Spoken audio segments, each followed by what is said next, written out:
One of the most frequently asked questions is regarding watering. People hate when I say this, but it's the truth, and it really just depends. You can't say I water all my houseplants every Tuesday. Every single one gets watered every Tuesday.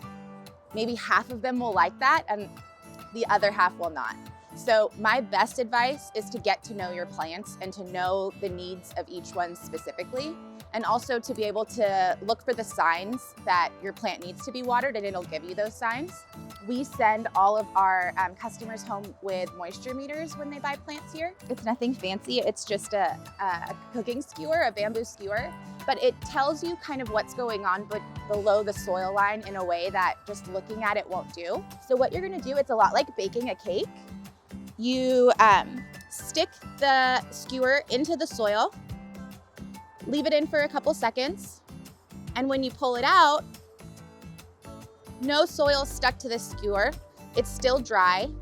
That means that this guy could probably use some water. If I were to do the same thing with a plant that I watered this morning, below the soil line, I'm gonna leave it in for a few seconds. Soil stuck to the skewer and I can see moisture here. So I'm not gonna water this. And if I didn't do that and I walked around and just added water here, this guy would probably be soggy and he wouldn't have had a chance to dry out. And things can happen when you do that, like your roots can rot. You can encourage pests and fungus and buggies in the soil because there's too much moisture. So that's my best advice when it comes to watering, is to get to know each plant and their different needs.